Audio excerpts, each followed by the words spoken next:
Hello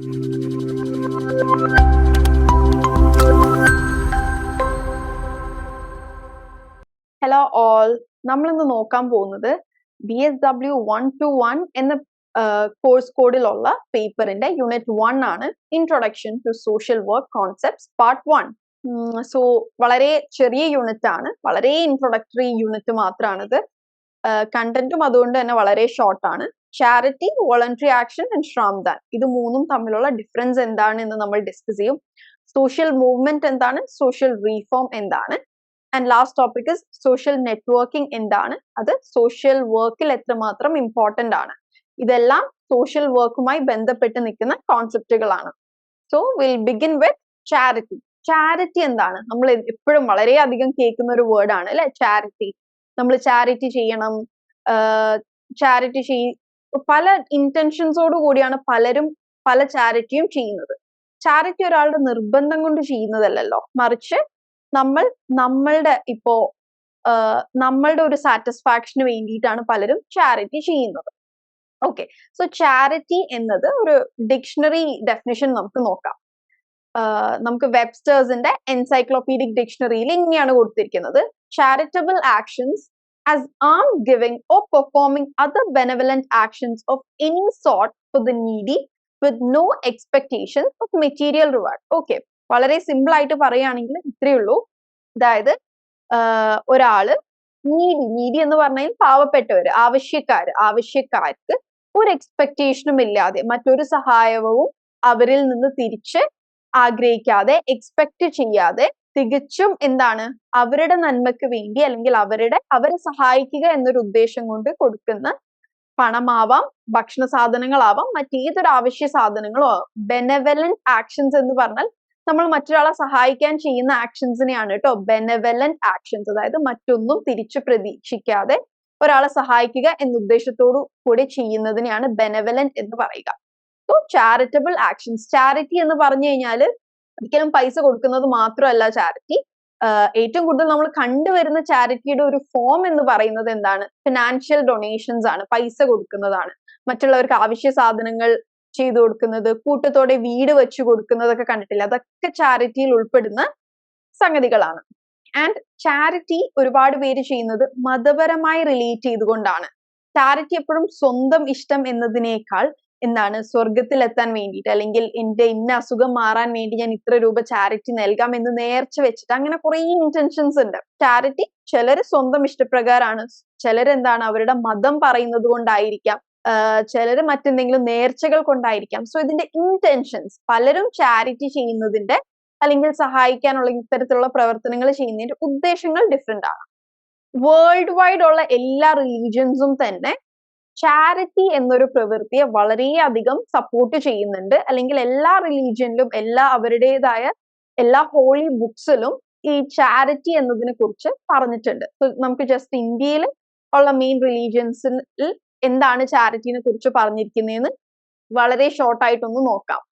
okay, നമ്മൾ ഹിന്ദുയിസത്തിലേക്ക് വരികയാണെന്നുണ്ടെങ്കിൽ, ഇപ്പൊ ഇന്ത്യയിൽ ഉള്ള മെയിൻ റിലീജിയൻസ് ആണ് കേട്ടോ നമ്മൾ പറയുന്നത്. ഋഗ്വേദയില് രുദ്ര എന്ന ദൈവം വളരെയധികം പുകഴ്ത്തപ്പെട്ടിട്ടുണ്ട്. എന്തിനു വേണ്ടിയിട്ട്? മറ്റുള്ളവർക്ക് ഒരുപാട് സ്നേഹ സമ്മാനങ്ങൾ അല്ലെങ്കിൽ സമ്മാനങ്ങൾ കൊടുത്തതിന്റെ പേരിൽ രുദ്ര എന്ന ദൈവം വളരെയധികം പുകഴ്ത്തപ്പെട്ടതായിട്ട് ഋഗ്വേദ എന്ന ഗ്രന്ഥത്തിൽ നമ്മൾക്ക് കാണാം. സോ എന്താണ് അവിടെ? ചാരിറ്റിനെ സപ്പോർട്ട് ചെയ്യുക അല്ലെങ്കിൽ ചാരിറ്റി വളരെ നല്ലൊരു പ്രവൃത്തിയായി പിക്ചറൈസ് ചെയ്യുക എന്നതാണ് ഏറ്റവും ഉദ്ദേശം. ഇതായിരിക്കാം ചാരിറ്റിയുടെ ഇങ്ങനെ വേദഗ്രന്ഥങ്ങളിൽ നിന്ന് നമുക്ക് കിട്ടുന്ന ഏർലിയസ്റ്റ് റെഫറൻസ് എന്ന് പറയുന്നത് ഋഗ്വേദയിലെ ഈ ഒരു സംഭവമായിരിക്കും. ഓക്കെ, അതുപോലെ തന്നെ ഹിന്ദുയിസത്തിൽ മറ്റൊരുപാട് ഗ്രന്ഥങ്ങളിൽ ഇത് പറയുന്നുണ്ട്. ഒരുപാട് കഥകളിലും ഈ ഒരു ചാരിറ്റിനെ വളരെയധികം വളരെയധികം ഇമ്പോർട്ടന്റ് ആയിട്ട് പറയുന്നുണ്ട്. ഇങ്ങനെ ഒരു ഇതുണ്ട്: may the one who gives Shine most. ഏറ്റവും കൂടുതൽ കൊടുക്കുന്നവൻ ഏറ്റവും നന്നായി തിളങ്ങട്ടെ എന്ന്. അത് ഈ ഒരു ചാരിറ്റി എന്നതിനെ വീണ്ടും ഇമ്പോർട്ടന്റ് ആയി കാണിക്കുകയാണെങ്കിൽ അത് എത്രയും നല്ല പ്രവൃത്തിയാണ് എന്ന് കാണിക്കാൻ വേണം. May the one who give more. ഏറ്റവും അധികം കൊടുക്കുന്നവൻ ഏറ്റവും കൂടുതൽ തിളങ്ങട്ടെ എന്നൊരു വാക്യവും കൂടി ഉണ്ട്. ഏതൊരു ഹിന്ദു സ്ക്രിപ്റ്റേഴ്സ് ആയാലും ഇപ്പൊ നമ്മൾ വേറെ എന്തെങ്കിലും മാറ്റേഴ്സ് ഒക്കെ എടുത്ത് നോക്കുകയാണെന്നുണ്ടെങ്കിൽ റിലീജിയൻസിലെ ടെക്സ്റ്റുകൾ തമ്മിൽ കോൺട്രാഡിക്ഷൻസ് ഉണ്ടാവും. ഒരു മതത്തിൽ പറയുന്നത് പോലെ ആയിരിക്കില്ല മറ്റൊരു മതത്തിൽ. പക്ഷെ ചാരിറ്റിയുടെ കാര്യം വരുമ്പോൾ എന്താണ്, എല്ലാ ഗ്രന്ഥങ്ങളിലും ഏതൊരു മതത്തിന്റെ ഗ്രന്ഥത്തിലായാലും ഒരു രീതിയിൽ അല്ലെങ്കിൽ മറ്റൊരു രീതിയിൽ ചാരിറ്റീനെ സപ്പോർട്ട് ചെയ്യുക മാത്രമാണ് ചെയ്തിരിക്കുന്നത്. ഓക്കെ, ദെൻ അത്രി സംഹിത എന്ന് പറയുന്നതിലും ഇത്തരത്തിലുള്ള കാര്യങ്ങളെ കുറിച്ചിട്ട് പറയുന്നുണ്ട്. ദെൻ പിന്നെ വരുന്നത് ഓൾഡ് ടെസ്റ്റമെന്റ്, ഇത് ക്രിസ്ത്യൻസുമായി റിലേറ്റ് ചെയ്ത് നിൽക്കുന്ന ഓൾഡ് ടെസ്റ്റമെന്റിൽ ചാരിറ്റീനെ കുറിച്ച് ഒരുപാട് പറഞ്ഞിട്ടുണ്ട്. പിന്നെ ജൂതമതം അല്ലെ, ജൂതമതത്തിൽ എന്താണ്, രണ്ട് കാര്യങ്ങളാണ് അവർ ഇമ്പോർട്ടൻസ് കൊടുക്കുന്നത്. ഒന്ന് ദൈവത്തെ അനുസരിക്കുക, രണ്ടാമത്തത് പാവങ്ങളെ സഹായിക്കുക, കെയർ ഫോർ ദ നീഡി എന്ന് പറഞ്ഞു കഴിഞ്ഞാൽ ആവശ്യമുള്ളവര് എന്നതുകൊണ്ടുള്ള ഉദ്ദേശം എന്താണ്, പാവങ്ങൾ, സ്വന്തമായിട്ട് കാര്യങ്ങൾ നിറവേറ്റാൻ സാധിക്കുന്നവർ, അവർക്ക് ആവശ്യങ്ങളുണ്ട്. They are poor and needy. Okay, poor എന്നാൽ പാവങ്ങൾ, പുവർ ആൻഡ് നീഡി എന്ന് നമ്മൾ എപ്പോഴും ഒരുമിച്ച് ചേർത്ത് വെക്കുന്ന പദങ്ങളാണ്. ഓക്കെ, സോ ജൂതമതത്തില് ദൈവത്തെ അനുസരിക്കുക എന്നതോട് കൂടെ തന്നെ ചേർത്ത് വെച്ചിരിക്കുന്ന ആണ് പാവങ്ങളെ സംരക്ഷിക്കുക അല്ലെങ്കിൽ അവർക്ക് വേണ്ട ആവശ്യങ്ങൾ നിറവേറ്റി കൊടുക്കുക എന്നത്. ഓക്കെ, ക്രിസ്ത്യാനിറ്റിയിലും ഗ്രന്ഥങ്ങളിൽ മറ്റൊരുപാട് സ്ഥലങ്ങളിൽ പറയുന്നുണ്ട്. പിന്നെ അതുപോലെ ഇസ്ലാമിലേക്ക് വരുമ്പോൾ ചാരിറ്റി എന്നത് പ്രാർത്ഥന, ഇസ്ലാം എന്ന മതത്തിലെ ഏറ്റവും കൂടുതൽ ഇമ്പോർട്ടൻസ് കൊടുക്കുന്നത് പ്രാർത്ഥന, അതായത് 5 നേരത്തെ നമസ്കാരത്തിനാണ്. അതോട് കൂടെ ചേർത്ത് വെച്ചിരിക്കുന്നതാണ് ഈ ചാരിറ്റി എന്ന് പറയുന്നത്. ആൻഡ് ഓൾസോ ഇസ്ലാം എന്ന മതത്തിൽ പറയുന്നത് എന്താണ്, ഒരാൾ മിനിമം ഇത്ര എമൗണ്ട് അല്ലെങ്കിൽ ഇത്ര രൂപയുടെ സ്വത്ത് അയാൾക്ക് ഉണ്ട് എങ്കിൽ അതിന്റെ ഇത്ര ശതമാനം അയാൾ പബ്ലിക് ട്രഷറിയിലേക്ക് കൊടുക്കണം. പബ്ലിക് ട്രഷറി എന്ന് പറഞ്ഞു കഴിഞ്ഞാൽ പള്ളികളിലാവട്ടെ അല്ലെങ്കിൽ ഏതെങ്കിലും കൂട്ടായ്മകളിൽ അവർ പണം സ്വരൂപിച്ച് അത് ആവശ്യക്കാരിലേക്ക് എത്തിക്കുക. അതാണ് കേട്ടോ പബ്ലിക് ട്രഷറി എന്ന് പറയുന്നത്. ഗവൺമെന്റ് ട്രഷറി അല്ല, മറിച്ച് മതപരമായിട്ടുള്ള പബ്ലിക് ട്രഷറി ആണ് ഇവിടെ പറയുന്നത്. ഓക്കെ, സോ സക്കാത്ത് എന്ന് പറഞ്ഞാലാണ്, ഇസ്ലാമിൽ സക്കാത്ത് ആണ് എന്ത്, കമ്പൽസറി ഡൊണേഷൻ. ഇപ്പോ എന്റെ കയ്യിൽ 10,000 രൂപ ഉണ്ട് എങ്കിൽ ആ 10,000 രൂപയുടെ 2.5% കണക്കുകൾ അല്ലാതെ ഞാൻ എക്സാമ്പിൾ പറയാണ്, കൊടുക്കുക എന്നത് നിർബന്ധമാണ്. ഓക്കെ, എന്റെ മതം എന്നോട് പറയുന്ന നിർബന്ധമായിട്ട് ഞാൻ ചെയ്യേണ്ട ഡൊണേഷൻ ആണ്. പിന്നെ നമ്മുടെ സ്വന്തം ഇഷ്ടത്തിന് വോളണ്ടറി ആയി ചെയ്യേണ്ടതിന് സദക്ക എന്ന് പറയും. അതായത് പറഞ്ഞിട്ടുള്ള എമൗണ്ടിനേക്കാൾ കൂടുതൽ എന്റെ കയ്യിൽ പൈസ ഉള്ളത് കൊണ്ട് ഞാൻ എന്റെ ഇഷ്ടത്തിന്, മതം പറഞ്ഞത് കൊണ്ടല്ലാണ്ട് ഞാൻ എന്റെ ഇഷ്ടത്തിന് ദാനം ചെയ്യുന്നതിന് സദക്ക എന്ന് പറയും. സോ ഇതൊക്കെ എന്താണ്, ഇസ്ലാമിൽ ഓരോ കോൺസെപ്റ്റുകളാണ്. പിന്നെ ഇസ്ലാമിൽ അണ്ടറിൽ പറയുന്ന മറ്റൊരു ഇമ്പോർട്ടന്റ് കോൺസെപ്റ്റ് ആണ് അക്കീക്ക എന്ന് പറയുന്നത്. അക്കീക്ക എന്ന് പറയുന്നത് കുട്ടി ഉണ്ടായിട്ട് നമ്മുടെ മുടികളയൽ ചടങ്ങില്ലേ, അന്ന് ആടിനെ അറക്കുക. ഇപ്പൊ പെൺകുട്ടിയാണ് എന്നുണ്ടെങ്കിൽ ഒരാടിനെയും, ആൺകുട്ടിയാണ് എന്നുണ്ടെങ്കിൽ 2 ആടിനെ അറക്കുകയും അത് 3 ഭാഗമാക്കി ഡിവൈഡ് ചെയ്ത് ഒരു ഭാഗം ബന്ധുക്കാർക്ക്, ഒരു ഭാഗം പാവങ്ങൾക്കും, മറ്റൊരു ഭാഗമാണ് വീട്ടുകാരോട്, അതായത് അർത്ഥധാരണം അവരുടെ ഫാമിലിയോട് എടുക്കാൻ പറഞ്ഞിരിക്കുന്നത്. സോ ഇതൊക്കെ എന്താണ്, ചാരിറ്റിയുടെ ഡിഫറെന്റ് ഫോംസ് ആയിട്ടാണ് പറയുന്നത്. സോ എല്ലാ റിലീജിയനും തന്നെ, നമ്മുടെ ഇന്ത്യയിലുള്ള റിലീജിയൻസ് ആണ് നമ്മളിപ്പോ ഇവിടെ പറഞ്ഞത്, പക്ഷെ ലോകത്തുള്ള എല്ലാ റിലീജിയൻസും ഈ ഒരു ചാരിറ്റി എന്നൊരു ആക്ടിനെ വളരെയധികം പ്രൊമോട്ട് ചെയ്യുന്നുണ്ട്. ഇനി നമ്മൾ പറയുന്നത് സൊറോസ്ട്രിയൻസ് അല്ലെങ്കിൽ സറാത്തുഷ്ട്ര എന്നൊക്കെ പറയുന്ന one of the oldest religions എന്ന് പറയാം. ഇന്ന് എത്ര ഈ ഒരു റിലീജിയനിലുള്ള എത്ര ആളുണ്ട് എന്നത് അറിയില്ല. സോ ഈ ഒരു റിലീജിയനിലും എന്താണ്, happiness unto him who renders happiness unto others, അതായത് മറ്റുള്ളവരെ കൊടുത്ത് അവരെ സന്തോഷിപ്പിക്കുന്നവനും സന്തോഷം കിട്ടും എന്നാണ് പറയുന്നത്. ഓക്കെ, സോ പിന്നെ വരുന്ന എന്താണ്, സിഖ് ഹിസ്റ്ററിയിലും വോളണ്ടറി സർവീസുമായി ബന്ധപ്പെട്ടും ചാരിറ്റിയുമായി ബന്ധപ്പെട്ടുമുള്ള ഒരുപാട് എക്സാമ്പിൾസ് നമ്മൾക്ക് കാണാൻ സാധിക്കുന്നതാണ്. അതുപോലെ തന്നെ ബുദ്ധിസം, ജൈനിസം ഈ compassion to the poor, needy എല്ലാം, compassion to the poor, needy ഒക്കെ മറ്റൊരു ടൈപ്പ് ഓഫ് ചാരിറ്റിയാണ് ഇത്. സോ ബുദ്ധിസം, ജൈനിസം, ജൂതമതം, സറാത്തുഷ്ട്ര, സിഖ് ഹിസ്റ്ററി എല്ലാത്തിലും തന്നെ ഇതൊക്കെ വരുന്നുണ്ട്. സോ ചാരിറ്റി എന്ന പദം കൊണ്ട് അത് ഡിഫറെന്റ് വേസിലാവാം ചാരിറ്റി കൊടുക്കുന്നത്. അത് പണത്തിന്റെ രൂപത്തിലാവാം, മറ്റ് സാധനങ്ങളുടെ രൂപത്തിലാവാം, ഏത് രൂപത്തിലായാലും എന്താണ്, ഇതൊക്കെ ഓരോ വിശ്വാസങ്ങളുടെ ഭാഗമായിട്ടാണ് പലരും കൊടുക്കുന്നത്. ഓക്കെ, സോ അധിക സമയവും ചാരിറ്റിയുടെ റൂട്ട്സ് എന്ന് പറയുന്നത് റിലീജിയസ് ബിലീഫ്സും മോറൽ വാല്യൂസും ഒക്കെ തന്നെയാണ്. ഓക്കെ, സോ ഇതാണ് ചാരിറ്റി എന്ന വേർഡ് കൊണ്ടുള്ള ഉദ്ദേശം. അടുത്ത് നമ്മുടെ ഒരു കോൺസെപ്റ്റ് എന്ന് പറയുന്നത് വോളണ്ടറി ആക്ഷൻ. ചാരിറ്റി നമ്മൾ പറഞ്ഞു പലപ്പോഴും മതത്തിന്റെ പേരിലോ മറ്റ് വിശ്വാസങ്ങളുടെ പേരിലോ മറ്റ് നേർച്ചകളുടെ പേരിലൊക്കെയാണ് അധികവും ചാരിറ്റി പ്രവർത്തനങ്ങൾ ആൾക്കാർ ചെയ്യുന്നത്. ഇനി അടുത്തത് വോളണ്ടറി ആക്ഷൻ. വോളണ്ടറി ആക്ഷന്റെ ഒരു ബേസ് എന്ന് പറയുന്നത് എന്താണെന്ന് പറഞ്ഞാൽ നമുക്ക് മറ്റുള്ളവരോടുള്ള ഒരു അനുകമ്പ, ഓക്കെ, അല്ലെങ്കിൽ സിമ്പതി, എംപതി, സ്നേഹം, അനുകമ്പ എന്നിങ്ങനെയുള്ള ഫാക്ടേഴ്സ് കാരണമാണ് നമ്മൾ വോളണ്ടറി ആക്ഷൻ. വോളണ്ടറി എന്ന വേർഡിന്റെ അർത്ഥം തന്നെ വോളണ്ടിയർ ചെയ്യുക എന്ന് പറഞ്ഞു കഴിഞ്ഞാൽ നമ്മുടെ സ്വന്തം ഇഷ്ടത്തിന് ചെയ്യുക എന്നുള്ളതാണ് കേട്ടോ വാക്കിന്റെ അർത്ഥം തന്നെ. ഓക്കെ, ഇവിടെയും voluntary action is quite often done with varied intention like desire to go to heaven after death, to get rid of cycle of birth and rebirth, അതായത് എന്താ മരണശേഷം സ്വർഗത്തിൽ പോകാൻ വേണ്ടിയിട്ട്, മരണശേഷം ആത്മശാന്തി കിട്ടാൻ വേണ്ടി എന്നിങ്ങനെയുള്ള വിശ്വാസങ്ങളുടെ പേരിലും വോളണ്ടറി ആക്ഷൻ ചെയ്യുന്നുണ്ട്. പക്ഷെ ഇതിന്റെയൊക്കെ ഉദ്ദേശം എന്താണ്? നമ്മുടെ സമൂഹത്തിൽ വളരെയധികം താഴ്ന്നു നിൽക്കുന്ന അല്ലെങ്കിൽ പാവങ്ങളെ, ഒപ്രസ്ഡ് ആൻഡ് സപ്രസ്ഡ് ആയവരെ സഹായിക്കുക എന്നതാണ് ഈ ഒരു വോളണ്ടറി ആക്ഷന്റെ ഗോൾ എന്ന് പറയുന്നത്.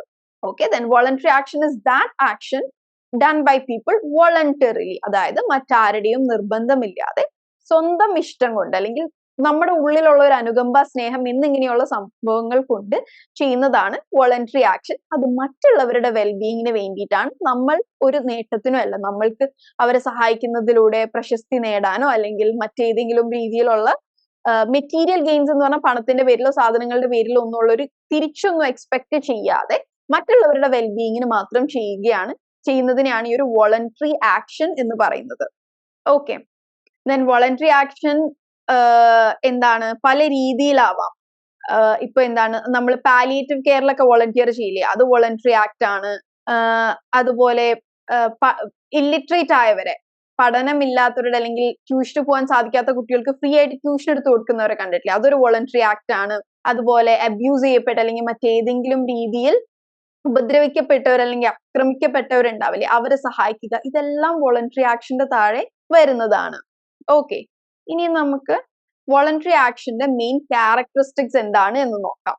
വ്യത്യസ്ത രീതിയിലുള്ള വോളണ്ടറി ആക്ഷൻ ഉണ്ട്. ഇതിന്റെ എല്ലാത്തിന്റെ ഒരു കോമൺ ക്യാരക്ടറിസ്റ്റിക്സ് എന്താണെന്ന് നോക്കാം. വോളണ്ടറി ആക്ഷന്റെ ഫസ്റ്റ് ക്യാരക്ടറിസ്റ്റിക്സ് എന്ന് പറഞ്ഞാൽ നമ്മുടെ ഉള്ളിൽ നിന്ന് മറ്റുള്ളവരെ സഹായിക്കാനുള്ള ഒരു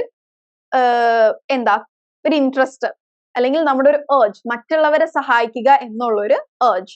ആൻഡ് നമ്മൾ തിരിച്ച് അത് വോളണ്ടറി ആക്ഷനിൽ അത് പണത്തിന്റെ രീതിയിൽ തന്നെ ആവണം എന്നില്ല, നമ്മളുടെ ഫിസിക്കൽ ലേബർ ആവാം, മറ്റു രീതിയിലുള്ള എന്തെങ്കിലും സഹായങ്ങളാവാം. ഓക്കെ, അതാണ് ഒന്ന്. രണ്ടാമത്തത്, നമ്മൾ തിരിച്ച് യാതൊന്നും തന്നെ തിരിച്ചു പ്രതീക്ഷിക്കുന്നില്ല. അവരുടെ അടുത്ത് നിന്ന് എന്തെങ്കിലും സമ്മാനങ്ങളോ അല്ലെങ്കിൽ നമ്മൾ അതിന്റെ പേരിൽ, ആ ചെയ്ത പ്രവൃത്തിയുടെ പേരിൽ പ്രശസ്തിയോ ഒന്നും തന്നെ തിരിച്ച് ആഗ്രഹിക്കാണ്ട് ചെയ്യുന്ന പ്രവൃത്തികൾ. മൂന്നാമത്തത് എന്താണ്? Sense of social concern and orientation of helping others in need. അതായത് നമുക്കൊരു സാമൂഹിക ബോധമുള്ളത് കൊണ്ട് നമ്മുടെ സമൂഹത്തിന്റെ ഉന്നമനത്തിന് വേണ്ടിയിട്ട് മറ്റുള്ളവരെ സഹായിക്കുന്നു. അതാണ് വോളണ്ടറി ആക്ഷന്റെ മറ്റൊരു ക്യാരക്ടറിസ്റ്റിക്സ്. നാലാമത്തത്, faith in the highest virtue of service to humanity. Service to humanity അല്ലെങ്കിൽ മറ്റുള്ളവരെ സഹായിക്കുക എന്നത് നമ്മളുടെ ഒരു വിശ്വാസമായിട്ടുള്ളത് കൊണ്ട്. അഞ്ചാമത്തത്, belief in the primacy of one's duty over one's right. അതായത് കഴിവുള്ളവൻ മറ്റുള്ളവരെ, കഴിവില്ലാത്തവനെ സഹായിക്കുക എന്നത് നമ്മളുടെ ഔദാര്യമല്ല, മറിച്ച് നമ്മളുടെ ബാധ്യതയാണ്, റെസ്പോൺസിബിലിറ്റി ആണ് എന്നുള്ളൊരു വിശ്വാസം. ഈ 5 കാര്യങ്ങളാണ് വോളണ്ടറി ആക്ഷന്റെ മെയിൻ ക്യാരക്ടറിസ്റ്റിക്സ് എന്ന് പറയുന്നത്. ആക്ഷൻ ഡിഫറെന്റ് ആയിരിക്കാം, പല രീതിയിലായിരിക്കാം വോളണ്ടറി ആക്ഷൻ, പക്ഷെ എല്ലാത്തിന്റെയും ഒരു ബേസിസ് അല്ലെങ്കിൽ ബേസിക് ക്യാരക്ടറിസ്റ്റിക്സ് എന്ന് പറയുന്നത് ഈ 5 കാര്യങ്ങളായിരിക്കും. ഓക്കെ, ആൻഡ് ഈ ഒരു വോളണ്ടിയറിസം റെയിൻഫോഴ്സ് ചെയ്യുന്ന അനവധി കാര്യങ്ങൾ ഉണ്ടാവാം.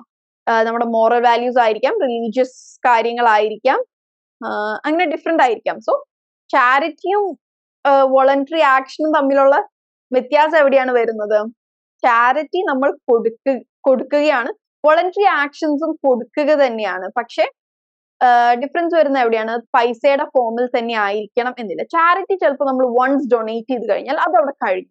പക്ഷെ വോളണ്ടറി ആക്ഷൻ എന്ന് പറയുന്നത് കുറച്ചും കൂടി ഒരു കണ്ടിന്യൂറ്റി ഉള്ള ഒരു പ്രോസസ് ആയിട്ട് നമുക്ക് കാണാം. ഓക്കെ, പിന്നെ വരുന്ന ടോപ്പിക് ആണ് ശ്രംദാൻ. ഓക്കെ, ശ്രംദാൻ വോളണ്ടറി ആക്ഷനും ചാരിറ്റിയും എല്ലാവരും കേട്ടിട്ടുണ്ടാവും. ഈ ശ്രംദാൻ അധികം ആൾക്കാരും കേട്ടിട്ടുണ്ടാവില്ല. ഓക്കെ, അതൊരു ഹിന്ദി പദമാണ് കേട്ടോ ഈ ശ്രംദാൻ എന്നത്. 2 പദങ്ങൾ കൂടി ചേർന്നാണ് ശ്രംദാൻ എന്ന് പറഞ്ഞിരിക്കുന്നത്. ശ്രം എന്ന് പറഞ്ഞാൽ മാനുവൽ ലേബർ, അതായത് നമ്മുടെ ഫിസിക്കൽ ലേബർ, മേലനങ്ങി ജോലി ചെയ്യുക, ശ്രം. ദാൻ എന്ന് പറഞ്ഞാൽ എന്താണ് ദാനം ചെയ്യുക, ഡൊണേറ്റ് ചെയ്യുക എന്ന അർത്ഥമാണ് ദാൻ എന്നുള്ളത്. ഈ രണ്ട് വാക്കും കൂടെ കൂടിച്ചേർന്നാണ് ശ്രംദാൻ. അപ്പൊ ഇവിടെ മീനിങ് എന്താണ്? നമ്മുടെ മാനുവൽ ലേബർ അല്ലെങ്കിൽ നമ്മുടെ ഫിസിക്കൽ ഹെൽത്ത് ഡൊണേറ്റ് ചെയ്യുക. ഓക്കെ, സോ ചാരിറ്റി എന്താണ്? പണത്തിന്റെയോ മറ്റെന്തെങ്കിലും കാര്യങ്ങളിലോ നമ്മൾ ഡൊണേഷൻസ് ചെയ്യുകയാണ് ചാരിറ്റിയിൽ വരുന്നത്. വോളണ്ടറി ആക്ഷൻസിലേക്ക് വരുമ്പോ എന്താണ്? നമ്മൾ ആൾക്കാരെ പണത്തിന്റെ പേരിൽ തന്നെ ആവണമെന്നില്ല, മറ്റേതെങ്കിലും രീതിയിൽ ആൾക്കാരെ സഹായിക്കുക. ട്യൂഷൻ എടുത്ത് കൊടുക്കുന്നത് ഒരു ചാരിറ്റി അല്ല, ഫ്രീ ആയിട്ട് ട്യൂഷൻ എടുത്ത് കൊടുക്കുന്നത് ചാരിറ്റി അല്ല, അതൊരു വോളണ്ടറി ആക്ഷൻ ആണ്. പക്ഷെ പാവങ്ങൾക്ക് എല്ലാ മാസവും കൃത്യമായി അല്ലെങ്കിൽ ഒരു എമൗണ്ട് കൊടുക്കുന്നുണ്ടെങ്കിൽ അത് വോളണ്ടറി ആക്ഷൻ അല്ല, ചാരിറ്റി ആണ്. ഓക്കെ, ഇനി ശ്രംദാനിലേക്ക് വരുമ്പോൾ ഇവിടെ എന്താണ് വ്യത്യാസം?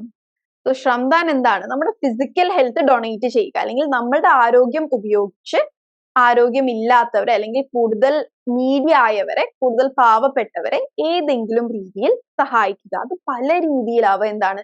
എന്തെങ്കിലും കൺസ്ട്രക്ഷൻ വർക്കിനാവാം, ബിൽഡിംഗ് വർക്കിനാവാം, പ്ലാന്റേഷൻ ചെടികൾ നടാനാവാം. ഇപ്പൊ NSS വോളണ്ടിയേഴ്സ് ഒക്കെ ഗാന്ധി ജയന്തിയുടെ അന്ന് സേവന വാരത്തിന് ഇറങ്ങില്ലേ, അതെന്താണ്? ശ്രംദാൻ ആണ്, വോളണ്ടറി മാനുവൽ ലേബർ ആണത്. ഓക്കെ, ശ്രംദാൻ എന്ന ഒരു ഹിന്ദി പദത്തിന്റെ ഇംഗ്ലീഷ് ട്രാൻസ്ലേഷനിലേക്ക് വരുമ്പോൾ വോളണ്ടറി മാനുവൽ ലേബർ എന്നാണ് കേട്ടോ അതിന്റെ അർത്ഥം. Okay, then important characteristics. ഈ ശ്രംദാൻ അല്ലെങ്കിൽ വോളണ്ടറി മാനുവൽ ലേബർ എന്ന് പറയുന്നതിന്റെ ഇമ്പോർട്ടന്റ് ക്യാരക്ടറിസ്റ്റിക്സ് എന്താണ്? ആദ്യത്തത് മാനുവൽ ലേബർ ആണ്. അതായത് നമ്മൾ വെറുതെ പൈസ കൊടുക്കുകയല്ല, മറിച്ച് നമ്മുടെ ശാരീരികമായ എനർജി അല്ലെങ്കിൽ ഫിസിക്കൽ എനർജി അല്ലെങ്കിൽ നമ്മുടെ ശരീരം ഉപയോഗിച്ചുകൊണ്ടുള്ള എന്തെങ്കിലും വർക്ക് ആയി, ഇതാണ് manual labour. Okay, for example ഇപ്പൊ ട്യൂഷൻ എടുത്ത് കൊടുക്കുന്നത് ശ്രംദാനിൽ വരില്ല, കാരണം നമ്മൾ നമ്മുടെ എഡ്യൂക്കേഷൻ പകർന്നു കൊടുക്കുകയാണ്, നമ്മൾ വളരെ അധികം ഫിസിക്കലി ഇൻവോൾവ് ചെയ്യുന്നില്ല.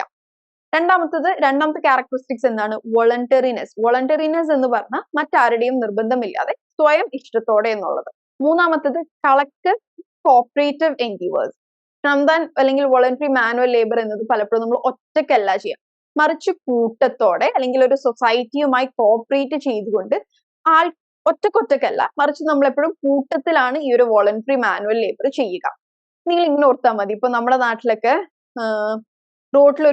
റോട്ടിൽ എന്താ കുഴികൾ ഉണ്ടെങ്കിൽ അത് ഗവൺമെന്റ് ചെയ്യുന്നതിനേക്കാൾ മുമ്പ് കുറച്ച് നാട്ടുകാർ കൂടിച്ചേർന്നതിൽ ഒരു പരിഹാരം കണ്ടെത്തില്ലേ? അതുപോലെ നിറച്ചു പുല്ലുള്ള കുട്ടികൾ കളിക്കുന്ന ഗ്രൗണ്ടിൽ നിറച്ചു പുല്ല്, പാമ്പുണ്ടാവാൻ സാധ്യതയുണ്ട്. ഒരു 4-5 പേര് കൂട്ടത്തോടെ വന്ന പുല്ലുകൾ അരിഞ്ഞു മാറ്റുന്നു. അതെന്താണ്? അതൊക്കെ കളക്റ്റീവ് ഗ്രൂപ്പ് ആയിട്ടായിരിക്കും എപ്പോഴും ശ്രംദാൻ ചെയ്യുക, ഒറ്റക്കൊറ്റക്കായിരിക്കില്ല.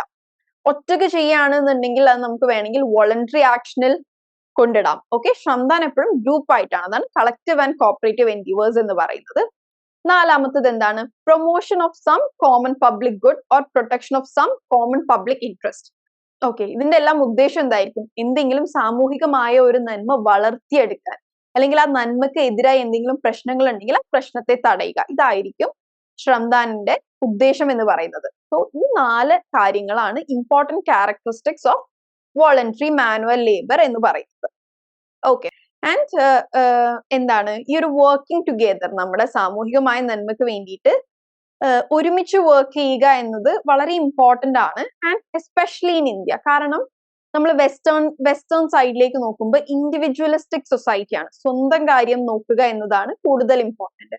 പക്ഷെ നമ്മൾ ഇന്ത്യയിലേക്ക് വരുമ്പോൾ എന്താണ്? കളക്ടിവിസ്റ്റിക് ആണ്, കുറച്ചും കൂടെ സോഷ്യൽ ഇന്ററാക്ഷനും ഫാമിലി ഇമ്പോർട്ടൻസ് ഒക്കെ ഉള്ള ഒരു സൊസൈറ്റിയിലാണ് നമ്മൾ ജീവിക്കുന്നത്. അതുകൊണ്ട് ഈ ശ്രംദാൻ എന്നത് ഇന്ത്യൻ സൊസൈറ്റിയിൽ വളരെ അധികം നമുക്ക് കാണാൻ സാധിക്കുന്ന ഒരു സംഭവമാണ്. ഓക്കെ, ആൻഡ് നമ്മൾ ഈ ഒരു സോഷ്യൽ ഇവല്യൂഷൻ, അതായത് മുമ്പത്തെ കാലത്തേക്കാൾ ഇപ്പൊ നമ്മൾ ജീവിക്കുന്നത് ഒരുപാട് ഡിഫറെന്റ് ആയിട്ടല്ലേ. സോ ഒരുപാട് പേരുടെ ചാരിറ്റിയും വോളണ്ടറി ആക്ഷൻസും ശ്രംദാനും ഒക്കെ ഉള്ളത് കൊണ്ടാണ് നമ്മൾ ഇങ്ങനെ പയ്യെ പയ്യെ ഇവോൾവ് ചെയ്തത്. ഓക്കെ, ആൻഡ് ഇന്നത്തേക്കാൾ കൂടുതൽ ശ്രംദാൻ നമ്മൾ മുമ്പുള്ള കാലത്ത് കണ്ടിരുന്നു. കാരണം ഇന്നിപ്പോ നമ്മൾക്ക് എല്ലാത്തിനും മെഷീൻസ് ഉണ്ട്, പുല്ലരിയാൻ മെഷീൻ ഉണ്ട്, എന്താണ് ഫാമിങ്ങിൽ നോക്കുകയാണെങ്കിൽ കിളക്കാനും കൊയ്ത്ത് എല്ലാത്തിനും നമുക്കിന്ന് മെഷീൻസ് ഉണ്ട്. അപ്പൊ അതുകൊണ്ട് തന്നെ എന്താണ്, ഒരു ഗ്രൂപ്പ് ആയിട്ട് ഒരു വോളണ്ടറി മാനുവൽ ലേബറിന്റെ ആവശ്യം പലപ്പോഴും കുറയുകയാണ് ചെയ്യുന്നത്. ഇപ്പൊ പുല്ല് വെട്ടാൻ ഒരാളെ പൈസ കൊടുത്ത് നിർത്തുന്നു, ആൾ വന്ന് മെഷീൻ വെച്ച് വെട്ടിപ്പോകുന്നു. മുമ്പ് അതായിരുന്നില്ല, ആൾക്കാർ കൂടി ചേർന്ന് അത് പറിക്കുകയായിരുന്നു. അപ്പോൾ വോളണ്ടറി മാനുവൽ ലേബർ എന്നത് മുമ്പ് കാലത്ത് കൂടുതൽ ഉണ്ടായിരുന്നു ഇന്നത്തേക്കാൾ. ഇന്നിപ്പോ നമ്മൾക്ക് എന്താണ്, കൺസ്ട്രക്ഷൻ ആവട്ടെ, ഇത്തരത്തിലുള്ള പുല്ല് പറിക്കാനാവട്ടെ, മെഷീൻസ് വന്നപ്പോൾ ഈ ഒരു സംഗതി കുറഞ്ഞു തുടങ്ങി, എന്നാലും ഇന്നും ഉണ്ട്. ഓക്കെ. ഇപ്പൊ ഈ ഒരു വോളണ്ടറി മാനുവൽ ലേബറിന്റെ ഡിഫറെന്റ് കൈൻഡ്സ് ഓഫ് വർക്ക് എന്തൊക്കെയായിരുന്നു മുമ്പ് കാലത്ത്? കല്ലുകൾ പൊട്ടിക്കുക. മുമ്പ് കൺസ്ട്രക്ഷൻ വർക്കിന് ഇന്നത്തെ പോലെ സിമെന്റും മണ്ണൊക്കെ ഇങ്ങനെ വാങ്ങിക്കുകയായിരുന്നില്ല, മറിച്ച് എന്താണ്, കല്ല് പൊട്ടിച്ച് അതൊക്കെ ഉണ്ടാക്കുകയായിരുന്നു. So breaking of rocks, clearing of shrubs for construction of narrow passages, അതായത് ഇടുങ്ങിയ വഴികളില് പുല്ലുകൾ അരിഞ്ഞ് വഴി ഉണ്ടാക്കുക. Hunting of animals to eat their flesh. ഇന്നത്തെ പോലെ കടയിൽ പോയി കോഴി മേടിക്കുക, മീൻ മേടിക്കുകയായിരുന്നില്ല, മറിച്ച് എന്താണ്, ഹണ്ടിങ് ആയിരുന്നു. Then building of improvised bridges over reverse. ഇന്നല്ലേ ഇപ്പൊ നമുക്ക് ഇങ്ങനെ ഒരു കോൺട്രാക്ട് കൊടുത്ത് ആർക്കിടെക്ട്സ് വന്നിട്ട് ബ്രിഡ്ജ് പണിയുന്നത്. മുമ്പ് കാലത്ത് എന്തായിരുന്നു, ആൾക്കാരൊന്നില്ലെങ്കിൽ ബാംബു മുള വെച്ചിട്ട്, അല്ലെങ്കിൽ നമ്മുടെ നാട്ടിലെ കണ്ടിട്ടില്ലേ ചെറിയ തോടിന് കുറുകെ തെങ്ങിടുന്നത്, തെങ്ങിട്ടിട്ട് അതാണ് ബ്രിഡ്ജ്. സോ അത്തരത്തിലുള്ള കാര്യങ്ങളൊക്കെ എന്തായിരുന്നു, ഒരു വോളണ്ടറി മാനുവൽ ലേബർ അല്ലെങ്കിൽ ഒരു ശ്രമദാൻ ആയിരുന്നു. ഓക്കെ. സോ ഇന്നും നമ്മൾക്ക് ഇത്തരത്തിലുള്ള ഒരുപാട് എക്സാമ്പിൾസ് കാണാം. പക്ഷെ ഇന്നിപ്പോ കൺസ്ട്രക്ഷൻ ഒക്കെ അധികവും എന്താണ്, മാനുവൽ ലേബറിനേക്കാൾ കൂടുതൽ മെക്കനൈസ്ഡ് ആയി അല്ലെങ്കിൽ മെഷീനൈസ്ഡ് ആയി. ഇനി നമ്മൾ ഗവൺമെന്റിന്റെ ഒരു ഇതിലേക്ക് വരികയാണ് എന്നുണ്ടെങ്കിൽ, ഗവൺമെന്റ് ഈ ഒരു വോളണ്ടറി മാനുവൽ ലേബറിനെ എങ്ങനെയാണ് സപ്പോർട്ട് ചെയ്യുന്നത്? NSS, national cadet corps, NCC, national service സ്കീമാണ് NSS, NCC, national cadet corps. ഇതെല്ലാം മാനുവൽ ലേബർ ആണ്. അധികം ഇവരെ കൊണ്ട് ചെയ്യിപ്പിക്കുന്ന അധിക വർക്കുകളും മാനുവൽ ലേബർ ആണ്. ഇത്തരത്തിലുള്ള പരിപാടികൾ അല്ലെങ്കിൽ ഇത്തരത്തിലുള്ള പ്രോഗ്രാംസ് ഇൻട്രൊഡ്യൂസ് ചെയ്യുന്നത് കുട്ടികളിൽ ഇത്തരത്തിലുള്ള ഒരു ശ്രമദാൻ, ചാരിറ്റി, സോഷ്യൽ വർക്ക് എന്നിങ്ങനെയുള്ള വാല്യൂസ് അവരിലേക്ക് എത്തിക്കാനാണ്. ഓക്കെ. സോ അതുകൊണ്ട് തന്നെ ഈ ശ്രമദാൻ എന്നത് ഒരു നമ്മുടെ സോഷ്യോ എക്കണോമിക് ഡെവലപ്മെന്റ് പ്രൊമോട്ട് ചെയ്യാൻ വളരെ ഇമ്പോർട്ടന്റ് ആയിട്ടുള്ള ഒരു ആസ്പെക്ട് ആണ്. ഓക്കെ. സോ ഇത്രയും കാര്യങ്ങളാണ് നിങ്ങൾ ശ്രമദാനിൽ മനസ്സിലാക്കേണ്ടത്. ആൻഡ് ഇതൊക്കെ നമ്മൾ ഈ സംസാരിച്ച ചാരിറ്റി, വോളണ്ടറി ആക്ഷൻ, ശ്രമദാൻ, ഇത് മൂന്നും സോഷ്യൽ വർക്കിൽ നിന്ന് ഡിഫറെന്റ് ആണ്. ഇതെല്ലാത്തിന്റെയും ഒരു കോമൺ ഫാക്ടർ എന്താണ്? എല്ലാത്തിന്റെയും ഒരു കോമൺ ഉദ്ദേശം എന്ന് പറയുന്നത് എന്താണ്? സോഷ്യൽ ഫങ്ഷനിങ്, സൊസൈറ്റിയുടെയും അതിൽ ഓരോ വ്യക്തികളുടെയും ഫങ്ഷനിങ് കൂട്ടുക. ഓക്കെ, ഒരു ബെറ്റർ സൊസൈറ്റി ക്രിയേറ്റ് ചെയ്യുക എന്നത് തന്നെയാണ് എല്ലാത്തിന്റെയും ഒരു കോമൺ ഉദ്ദേശം. പക്ഷെ ഇതിന്റെ എല്ലാം വേ ഓഫ് ഡൂയിങ്, ചാരിറ്റി വേറെയാണ്, വോളണ്ടറി ആക്ഷൻ വേറെയാണ്, ശ്രമദാൻ വേറെയാണ്, പ്രൊഫഷണൽ സോഷ്യൽ വർക്ക് എന്ന് പറയുന്നത് വേറെ തന്നെ ഒരു സംഗതിയാണ്. ഓക്കെ. സോ നിങ്ങൾ ഇതിന്റെ എല്ലാം കോൺസെപ്റ്റുവൽ ഡിഫറൻസ് മനസ്സിലാക്കുക.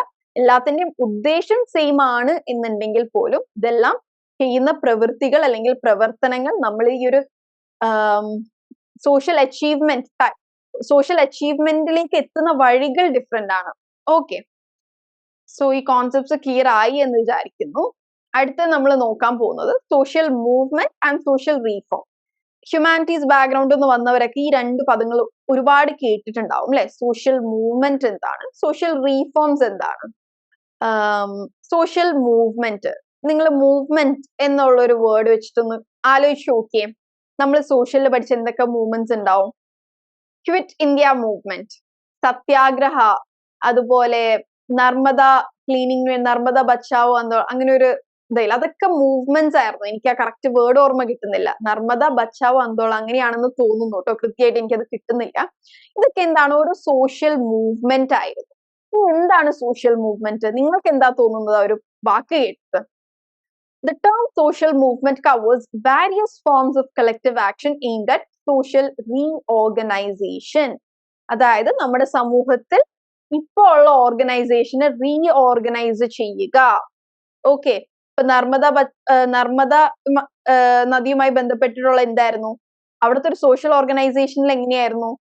ആ ഒരു നദി വളരെയധികം മലിനീകരണപ്പെട്ടേക്കായിരുന്നു. അപ്പൊ അതിനെ റീഓർഗനൈസ് ചെയ്യാൻ വേണ്ടിയിട്ടായിരുന്നു അങ്ങനെ ഒരു മൂവ്മെന്റ് വന്നത്. ക്വിറ്റ് ഇന്ത്യ മൂവ്മെന്റ് വന്നത് എന്തിനാണ്?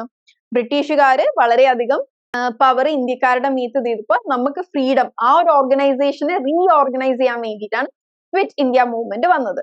സോ ഇപ്പൊ നിലനിൽക്കുന്ന സോഷ്യൽ ഓർഗനൈസേഷനെ മാറ്റി ഓർഗനൈസ് ചെയ്യാൻ ഉള്ള ഒരു ഉദ്ദേശത്തോടെ സോഷ്യൽ മൂവ്മെന്റ് എന്താണ്? Collective action. ഒറ്റൊരാൾക്ക് ഒരു സോഷ്യൽ മൂവ്മെന്റ് ഉണ്ടാക്കാൻ പറ്റില്ല, അതൊരു കളക്റ്റീവായിട്ട് കൂട്ടത്തോടെയുള്ള ഒരു ആക്ഷൻ ആണ്. ഓക്കെ. ആൻഡ് സോഷ്യൽ മൂവ്മെന്റ് എന്ന് പറയുന്നത് പലപ്പോഴും ഓക്കെ നമ്മൾക്കൊരു സോഷ്യൽ മൂവ്മെന്റ് ഉണ്ടാക്കാം എന്ന് പറഞ്ഞിട്ടല്ല ഉണ്ടാവുന്നത്, മറിച്ച് എന്താണ്, അത് ഓരോ പ്രൊട്ടസ്റ്റുകളിൽ നിന്ന് അല്ലെങ്കിൽ ഒരു കൂട്ടം ആൾക്കാരുടെ പ്രവൃത്തികളിൽ നിന്ന് തന്നെ ഉടലെടുക്കുന്നതാണ് എന്ത്? Social movement. ഒരു സ്ട്രൈക്ക് മാസങ്ങളോളം നീണ്ടു നിന്നു, പിന്നീട് അത് നമ്മൾ പറയപ്പെടുന്നത് എന്താ? അതൊരു വലിയ സോഷ്യൽ മൂവ്മെന്റ് ആയിരുന്നു എന്നാണ് നമ്മൾ അതിനെ പറയുക. ഇതല്ലാതെ ഒരിക്കലും ഒരു സോഷ്യൽ മൂവ്മെന്റ് ഉണ്ടാവുന്നത് നമുക്കൊരു സോഷ്യൽ മൂവ്മെന്റ് ഉണ്ടാക്കാം എന്ന് പറഞ്ഞ് പ്ലാൻ ചെയ്യുന്നതല്ല, മറിച്ചത് പല സ്ട്രൈക്കുകളിൽ നിന്നും പല സോഷ്യൽ പ്രൊട്ടസ്റ്റുകളിൽ നിന്നും തനിയെ ഉടലെടുക്കുന്ന സംഗതിയാണ് ഈ ഒരു സോഷ്യൽ മൂവ്മെന്റ് എന്ന് പറയുന്നത്. ഓക്കെ, ദെൻ ഇതിന് ഒരുപാട് ഡെഫിനിഷൻസ് പലരും സോഷ്യൽ മൂവ്മെന്റിന് കൊടുത്തിട്ടുണ്ട്. അതിലൊന്ന് നമ്മൾക്ക് ഇവിടെ പറയാം. Social movement is an organized attempt by a number of people united by a shared belief to effect or resist changes in the existing social order by non-institutionalized means. Okay, അതായത് rule കൊണ്ടുവരിക, ഒരു legally move ചെയ്യാതെ. ഒരു social movement എന്താണ്? Organised attempt ആണ്.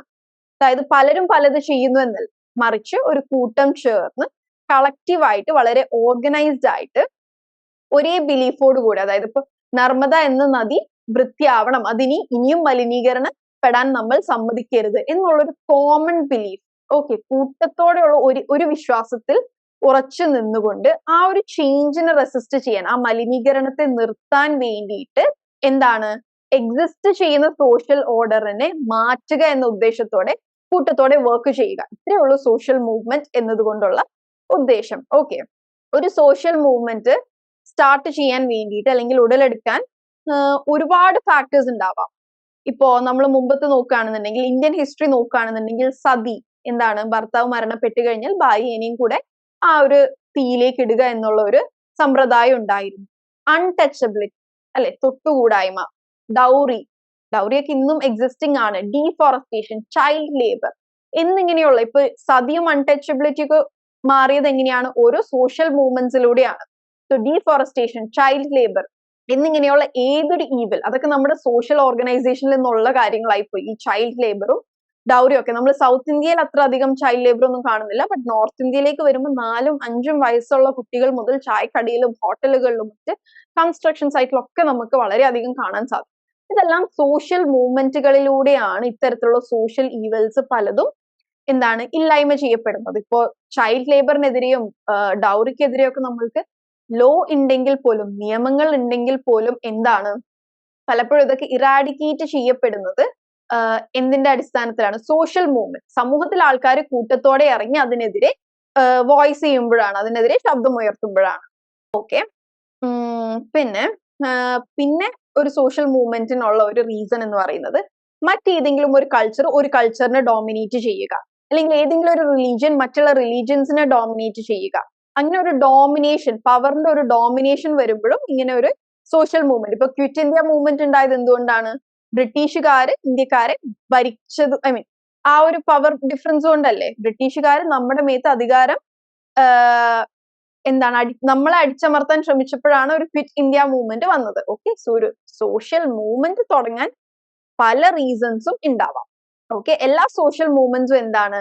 എല്ലാവരെയും, ഒരു സമൂഹത്തിലെ എല്ലാവരെയും ആ ഒരു മൂവ്മെന്റിന്റെ ഭാഗമാക്കാനും, അതുപോലെ എന്താണോ ആ ഒരു സൊസൈറ്റിയിൽ റീഓർഗനൈസ് ചെയ്യപ്പെടേണ്ടത് അതിനു വേണ്ടി അവരെ മോട്ടിവേറ്റ് ചെയ്യുക എന്നത് സോഷ്യൽ മൂവ്മെന്റിന്റെ ഒരു സ്വഭാവമാണ്. അതായത് നമ്മളിപ്പോ ഒരു സംഭവം തുടങ്ങുമ്പോൾ സമൂഹത്തിൽ എല്ലാവരും ഇറങ്ങിക്കൊള്ളണം എന്നില്ലല്ലോ. പക്ഷെ സോഷ്യൽ മൂവ്മെന്റിൽ അതിനെ ലീഡ് ചെയ്യുന്നവർ പരമാവധി മറ്റുള്ളവരെയും കൂടെ ഇൻക്ലൂഡ് ചെയ്യാൻ ശ്രമിക്കും. ആൻഡ് എല്ലാ സോഷ്യൽ മൂവ്മെന്റും വിജയിച്ചു കൊള്ളണം എന്നൊന്നും ഇല്ല കേട്ടോ.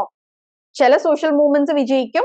ഇപ്പൊ എന്താണ്, നമ്മളുടെ ഈ ഡൗറിക്കെതിരെയൊക്കെ എന്തെങ്കിലും സ്ത്രീധനത്തിന്റെ പേരിലുള്ള മരണങ്ങൾ നടക്കുമ്പോൾ ഒരുപാട് പേര് വരും. പക്ഷെ എന്താണ്, വലിയ സക്സസ് ആവാറില്ലല്ലോ. ഇപ്പോഴും സ്ത്രീധനം അല്ലെങ്കിൽ ചൈൽഡ് ലേബർ, ബാലവേല എന്നൊക്കെ ഇന്നും നടന്നുകൊണ്ടിരിക്കുന്നല്ലേ. അതുകൊണ്ടാണ് പറയുന്നത് എല്ലാ സോഷ്യൽ മൂവ്മെന്റ്സും ഒരു സക്സസ് ആയിക്കൊള്ളണം എന്നില്ല.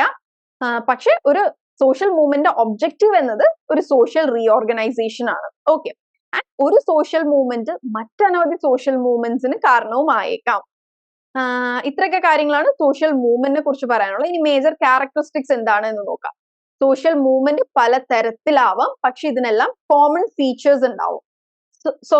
ആദ്യത്തത് existence of some sort of discontentment with the existing social culture. ഇപ്പോൾ ഉള്ള ആ ഒരു സാമൂഹിക ഓർഗനൈസേഷൻ അല്ലെങ്കിൽ നമ്മുടെ സോഷ്യൽ സ്ട്രക്ചറിൽ എന്തെങ്കിലും ഡിസ്സാറ്റിസ്ഫാക്ഷൻ, ഡിസ്കണ്ടന്റ്മെന്റ് എന്ന് പറഞ്ഞാൽ നമ്മൾ കണ്ടന്റ്മെന്റ് എന്ന് പറഞ്ഞു കഴിഞ്ഞാൽ എന്താണ്? സന്തോഷം. ഡിസ്കണ്ടന്റ്മെന്റ് ഒരു അൺഹാപ്പിനെസ്, അല്ലെങ്കിൽ നമ്മൾ ഡിസ്സാറ്റിസ്ഫൈഡ് ആണ്. ഇപ്പോൾ ഉള്ള അവസ്ഥയിൽ നമ്മൾ ഡിസ്സാറ്റിസ്ഫൈഡ് ആണ്, തൃപ്തരല്ല. അപ്പൊ ആ തൃപ്തിപ്പെടുത്താൻ വേണ്ടിയിട്ട് നമ്മൾ ചെയ്യേണ്ട ആക്ഷൻസ് എന്താണ്? ആ ആക്ഷൻസ് കൊണ്ടുവരാൻ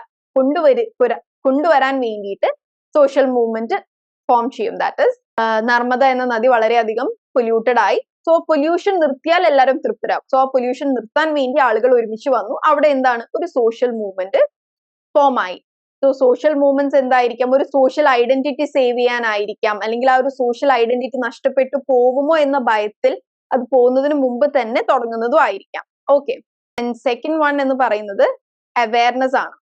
awareness of and commitment and devotion to common cause and some kind of organization for launching collective action through mobilization like-minded people's efforts. Okay.